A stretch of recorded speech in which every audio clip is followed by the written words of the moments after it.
let's go back to initially when you were starting off your journey to, now where you are today. Can you give us a little bit about that story from what it was to getting to who you are today? I know you did a bachelor in commerce and then you ended up in healthcare, and you've been in healthcare for a long time. So can you share a Thanks little for bit? that. So I did a Bachelor of Commerce in Manitoba and with a marketing background. And my family has many people who have been in healthcare. My mom's a nurse, my sister's a nurse, my sister-in-law's a nurse. We've got a lot of nurses in our family who have been in healthcare. So it's always been there. When I went into healthcare, it was at an acute care hospital. And it was actually an acquaintance that I knew who said, "Would you be interested in a role in the IT department?" So that was my first job coming out of my undergrad, and it was a system analyst role is what they called it. And I was the interface between the users of whatever it was we were designing for IT and the programmers, who we typically didn't let out of their cubicle. They stayed there programming. So it was building a relationship and trying to understand the end user's needs and translate that back to.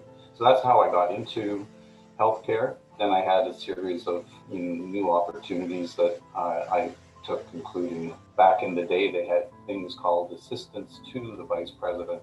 So that was my first sort of foray into sort of management. Then went back and did my Master's in Health Administration at the University of Ottawa after about 8 years at this hospital. I had a commitment to go back to the health sciences in Winnipeg, but I got invited to an opportunity in Alberta to be the assistant to the president at University of Alberta Hospitals, which was a brand new hospital. That was a really important time for me. One of the things that I was introduced to there was the whole quality movement. The CEO of the hospital, Don Sherman was his name, was totally committed to quality improvement. Then we went down a re-engineering path. So, everyone in the organization learned about quality improvement tools. And that had a pretty profound impact on me and how I approach work. From a quality perspective, always introduce good processes to improve outcomes. From there, I moved to Ontario. I worked in the District Health Council system, which, like the LHINs, went through a transformation from, I think, 33 down to 16. And then ultimately they were closed. I was with Halton Peel District Health Council, and at the end I was the executive director that got to shut the organization down, which wasn't the funnest thing to do. But the one thing that was really good out of that was that everyone in our team within the period of time, within 4 months, had new opportunities. So we had a really strong District Health Council team. And the organization allowed us to focus all of our energies in the last 4 months on finding new work opportunities. After we closed it, I took on a role working for a relatively small specialized consulting firm, Agnew Peckham, which really does work in functional programs for hospitals, master plans, and strategic planning. And it was a super fun time. I'd always been doing a little bit of consulting on the side beyond my time working in the organization, so mostly on strategic planning. So it was a really nice fit. So I really enjoyed it. And then, the LHINs were being introduced at about the same time.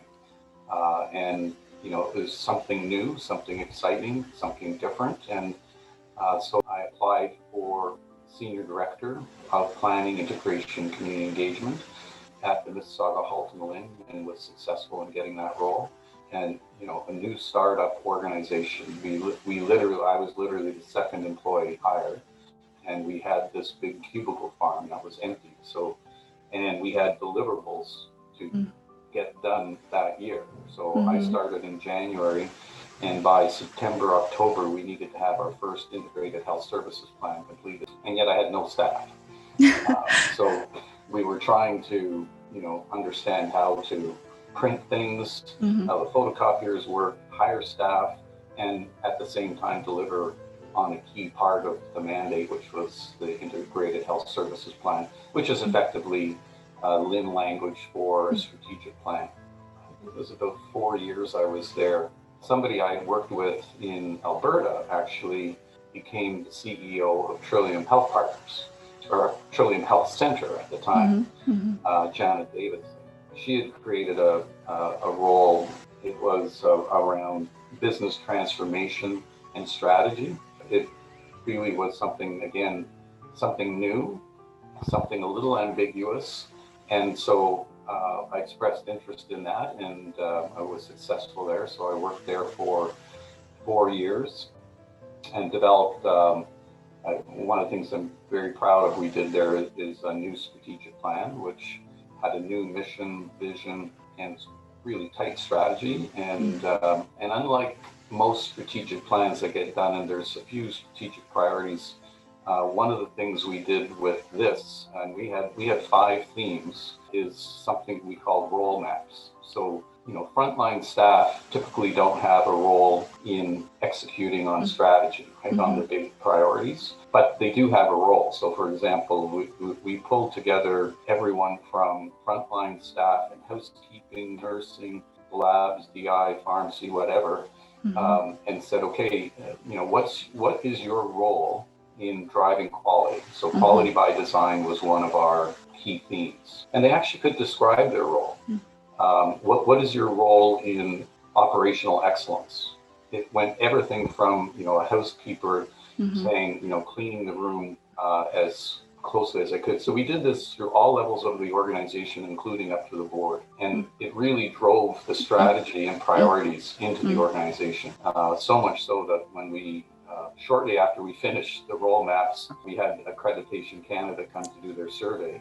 And, we were talking about the strategy at the senior team with the surveyors. And then they went out and did their work in the organization. And they came back and they were, and I was very relieved, but, staff could describe their role. So that was a very exciting part for me. We went through the merger, which was something that I was involved with Credit Valley and Trillium, which was, a great partnership, I think.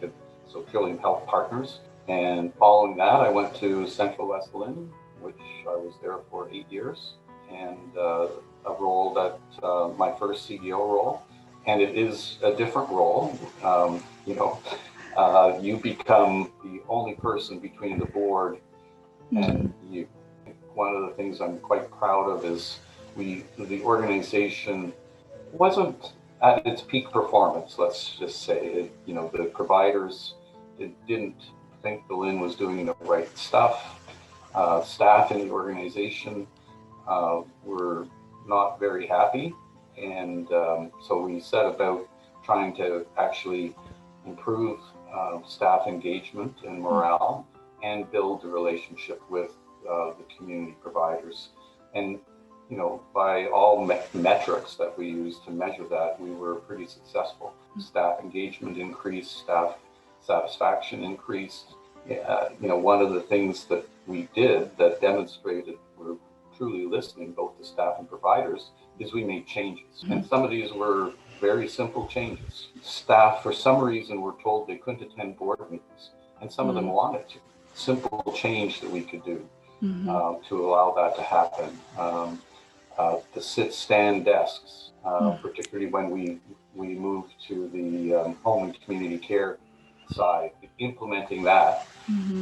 It takes finding the money, but that had huge impact on staff. And the other thing that we did is we provided them that feedback. And so this is what you said in your last staff engagement survey, and this is what we've done to address it. Or this is what we can't do.